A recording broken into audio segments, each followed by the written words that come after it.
Comment faire face à la procrastination et en finir et enfin passer à l'action. Hello tout le monde et bienvenue dans cette nouvelle vidéo YouTube. Je suis ravie de vous retrouver aujourd'hui pour cette nouvelle vidéo où je vais parler d'un sujet différent que le Human Design parce que c'est quelque chose que j'ai abordé avec les élèves de ma formation dans le module business. Vous savez que je les accompagne aussi à développer leur activité en design humain et ce qui revenait souvent c'est « mais tu vois Elisa, je me sens bloquée au moment de poster, je sais pas quoi poster, j'ai l'impression voilà que j'ai vraiment envie de le faire mais pourtant il y a quelque chose qui coince ». Et j'avais envie de vous transmettre à travers cette vidéo deux choses qui moi m'ont réellement impacté, qui m'ont permis de passer à l'action et d'avoir les résultats concrets dans mon entreprise. Avant toute chose, si tu viens d'arriver par ici, je m'appelle Elisa, je suis formatrice en design humain, je suis aussi naturopathe et pense à t'abonner pour suivre le reste de mes partages, que ce soit sur l'entrepreneuriat ou sur le Human Design. Tu trouveras beaucoup de vidéos à ce sujet sur ma chaîne.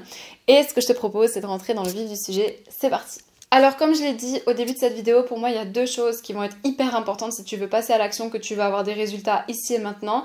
Deux choses très importantes qui ont vraiment aidé mes élèves et qui moi m'ont aidé. La première des choses, c'est que tu as souvent tendance à voir la grande pomme en fait. Tu fais pas les tâches step by step et quand on se sent très pris et qu'on est beaucoup dans les pensées, qu'on n'arrête pas de se dire on réfléchit trop et du coup on se dit ah mais ça serait mieux comme ça et puis cette couleur et puis cette police et puis comment est-ce que je vais les mettre et puis cette miniature. En fait on est tellement en train de réfléchir qu'en fait on passe pas à l'action et du coup on se sent bloqué. Et comme on est dans cet état depuis longtemps et depuis un moment, en fait on cultive cette habitude et du coup eh bien on ne fait rien et on n'a pas les résultats.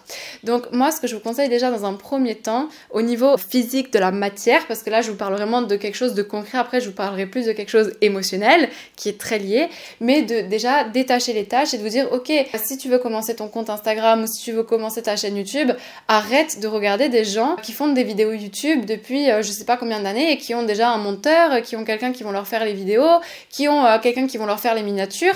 Franchement, vous allez sur ma chaîne YouTube, vous regardez mes vidéos d'il y a 4 ans, d'il y a 3 ans, je prenais ma caméra de téléphone et je parlais, il n'y avait pas du tout de montage. Aujourd'hui, effectivement, il y a des personnes qui m'aident là-dedans, mais quand j'ai débuté, c'était vraiment ok, je coupe le début et la fin, mais sinon je poste la vidéo, je fais une miniature et je transmets mon message. Et c'est réellement comme ça que vous allez commencer à vous créez cette habitude de passer à l'action et aussi que vous allez prendre confiance en vous avec le temps, parce que la confiance en soi elle vient pas au moment de démarrer, la confiance en soi elle vient au moment où vous allez publier. Et pareil pour le contenu, moi au début je me prenais beaucoup la tête, qu'est-ce que je vais publier etc. Juste poste, parce que les choses elles vont venir, plus tu vas poster, plus tu vas aussi trouver ta manière de poster ou de développer ton entreprise. Voilà, quand si par exemple tu veux créer une chaîne YouTube, bah, tu te dis ah mais quel sujet je pourrais faire et tu as des sujets en tête, fais-les tous et ça va te permettre aussi de trouver ta communication, ta manière de faire. Par exemple, moi c'est vrai que j'ai débuté par faire des vidéos YouTube, après j'ai débuté à faire des TikTok, je me disais ok, qu'est-ce qui me correspond le mieux, qu'est-ce qui correspond le mieux à mon énergie aussi, et c'est ça qui va vous permettre d'être constant, parce que si tu te dis dès le départ, ok ben moi je veux lancer une chaîne YouTube, ou je veux lancer mon business, ou je veux lancer un compte Instagram, donc ça va être comme ça, et ça doit rester comme ça. Non, parce que ce que des fois on attend, c'est pas du tout la réalité. Le terrain, c'est une mine d'or d'informations. Le terrain, c'est ce qui va t'apporter vraiment. On pense qu'il faut faire beaucoup de théories, faire beaucoup de choses, mais ce qui va vraiment faire que tu vas passer à l'action, c'est juste de faire. Et pourquoi est-ce que ça bloque? Et c'est là mon deuxième conseil qui va être quelque chose qui va vraiment vous aider. C'est que quand vous faites la tâche, par exemple, si j'ai préparé, imaginons, un contenu, que je veux démarrer mon compte Instagram, je suis entrepreneur, je viens de débuter dans le Human Design. J'ai mon compte Instagram, j'ai tout mon contenu, mais pourtant je le poste pas. Parce que imaginons que ma première publication, ça va être me présenter. Et là, je vais ressentir un tas d'émotions. Peut-être que je suis encore dans les études, donc potentiellement, les gens qui sont dans les études avec moi, ils vont voir ce que je vais poster. Potentiellement, ma famille. Oh, mon Dieu, quelle horreur. Oh, je suis en panique. S'ils voient que je commence à faire ça, ce business, ce MLM, ce bidule, ce machin, qu'est-ce qu'ils vont penser de moi? Ils vont penser que, oh, j'arnaque les gens, que je suis en train de dériver, que je suis bizarre, que je suis en train de perdre la boule. Ça, tout ça, c'est des émotions qui sont reliées à la tâche et à l'action. Ce qui va être hyper important, c'est d'apprendre à vous dissocier émotionnellement de l'action ou de trouver une pensée qui va vous générer une autre émotion. Parce que vos émotions, elles sont générées par les pensées. Oh mon Dieu, si ils voient ça, qu'est-ce qu'on va penser de moi? Boum, émotion, peur, boum, je poste pas. Il n'y a pas d'action, il n'y a pas de résultat. Donc, la clé, ça va être de vous dire, déjà vous êtes trop focalisé sur vous, vous êtes trop focalisé sur moi. Du coup, vous êtes même plus focalisé sur servir. Pourquoi est-ce que vous le faites? Pourquoi est-ce que vous faites ces vidéos aujourd'hui? Moi, pourquoi est-ce que je fais ces vidéos? Parce que je veux clairement que les gens, ils s'intéressent au Human Design, qu'ils comprennent leur carte, parce que c'est un outil ultra puissant. Mais pas que tout ce que je vous partage sur le bien-être, sur la santé, avec ma casquette de naturopathe aussi, et aussi mes expériences entrepreneuriales, parce que tout ce que je vous dis là, c'est de l'expérience. Et ce qui m'a permis aussi, moi, de générer plus de chiffre d'affaires et de grandir. Donc voilà, c'est pas quelque chose que j'ai appris, ça c'est vraiment de mon expérience. Et vous allez avoir cette émotion qui est générée par une pensée. Donc peut-être vous pourriez vous observer à ce moment-là, au moment de faire l'action, et de vous dire « Ok, là je suis en train de regarder la tâche avec une pensée qui ne me donne pas de la puissance et de l'empowerment. Donc peut-être que je pourrais trouver une autre pensée qui va m'aider. Au lieu d'être focalisée sur moi, qu'est-ce que je pense à propos de ça ? La pensée que je pourrais mettre qui pourrait être une pensée aidante pour m'aider à générer une autre émotion et le publier. Ben, si je me présente, les gens ils vont apprendre à me connaître et ça va me permettre de connecter avec eux, connecter avec ma cible pour réellement les aider. Donc ça, déjà, vous pouvez mettre de la conscience. Mais du coup, plus vous allez regarder la situation avec la neutralité, que c'est juste poster. Je vais pas mourir, il va rien m'arriver. On va peut-être me critiquer, mais de toute manière, je dois être confrontée à ça aussi parce que s'exposer, c'est faire face à ça. C'est faire face à des gens qui nous regardent, c'est faire face.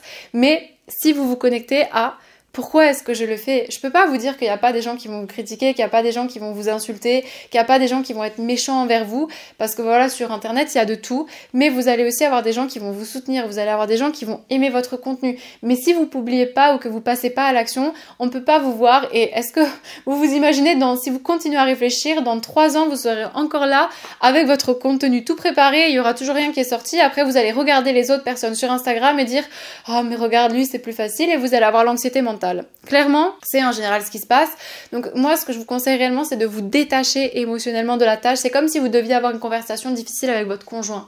Par exemple, vous devez parler de quelque chose et vous devez laisser parler la personne en face. Vous savez que ce que la personne en face, elle dit, vous n'êtes pas d'accord, ça va pas avec vos valeurs, voilà, vous êtes énervé, vous ressentez vraiment cette boule, vous avez juste qu'une envie, c'est de crier. Mais pourtant, vous ne dites rien, vous restez, vous écoutez parce que vous dites, ok, je laisse la place à la personne en face. Ben là, c'est un peu pareil, c'est de se dire, ok, ben là, je vais publier mon contenu ou je vais passer à l'action, je vais faire la tâche. Émotionnellement, je vais juste mettre de la conscience sur mes émotions, je vais pas refouler, je vais pas commencer à dire, oh, je ne ressens pas ça, surtout, ok, je ressens ça, c'est ok, mais c'est moi-même qui me génère ça. C'est pas le fait de publier, c'est pas Instagram qui me génère ça. C'est pas Instagram qui est de la merde, c'est pas LinkedIn la merde. C'est moi qui pense ça de LinkedIn ou d'Instagram et des réseaux sociaux. C'est la manière dont je suis en train de regarder les réseaux sociaux qui me crée moi-même cette émotion. Donc la responsabilité, elle vient que de vous. Aujourd'hui, vous avez la possibilité, quand on prend la responsabilité sur soi, on prend la responsabilité, on a le contrôle. Ça veut dire que si je prends la responsabilité de ce qui se passe dans ma vie, j'ai le contrôle sur ce qui se passe dans ma vie parce que je me donne la responsabilité de pouvoir le changer.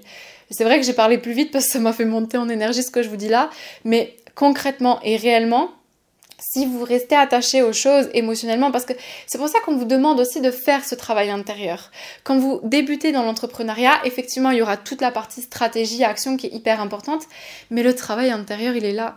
Et qui va être prêt à faire le travail intérieur, sincèrement? Parce que faire le travail intérieur, moi, je l'ai fait cette année encore, alors que je l'avais déjà fait il y a 2 ans, c'est une exploration de soi. Ça demande de sortir de son ego, ça demande de déconstruire des croyances, ça demande d'aller voir ce que nos parents ils nous ont nous répété, ça nous demande d'aller voir le conditionnement qu'on a eu. Qu'est-ce que nos parents ils nous ont dit quand on était petits? Qu'est-ce que, quand j'ai fait face à l'autorité à l'école, qu'est-ce qu'on m'a dit aussi? Ah, mais regarde, t'es trop intense, t'as trop d'émotions.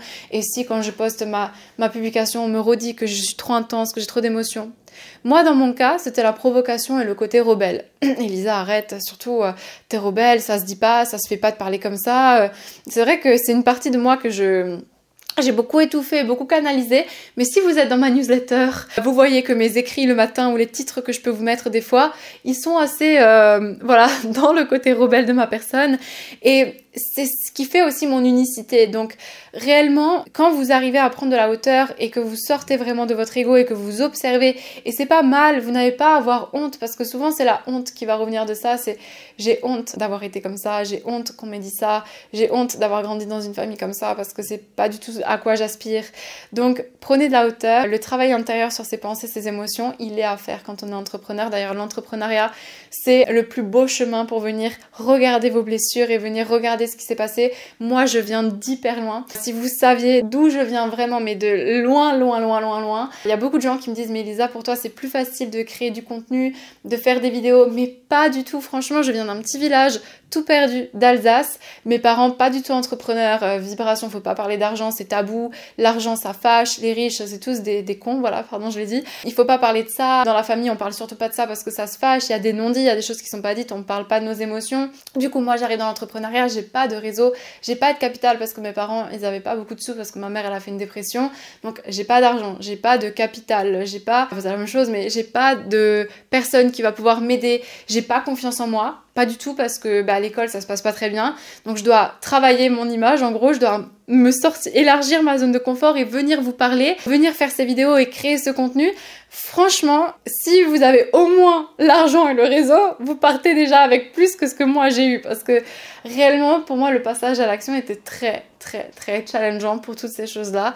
Et surtout la remise en question, le fait de trop réfléchir. Est-ce que je dois me lancer? Est-ce que je dois pas me lancer? Mais regarde, il y a déjà d'autres personnes qui le font. Le fait de me comparer, c'était un truc énorme dans ma vie. Et en fait, d'avoir appris à m'observer, à me détacher de l'émotion parce que c'est moi-même qui me l'a créé, mais juste que l'action, c'est une action, je la fais.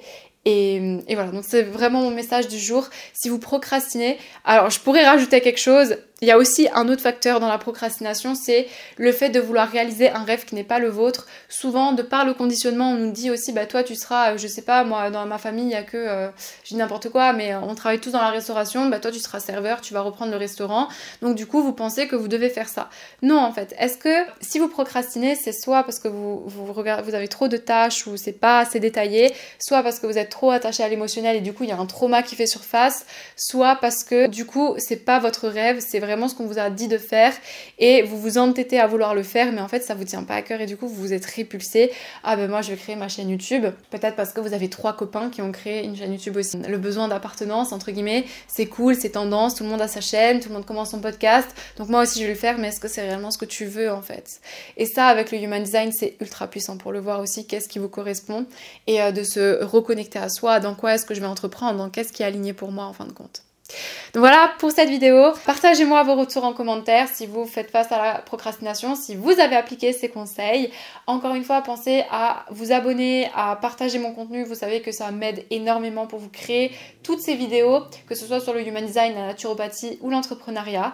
Et sur ce, je vous dis à très vite pour une nouvelle vidéo et prenez soin de vous.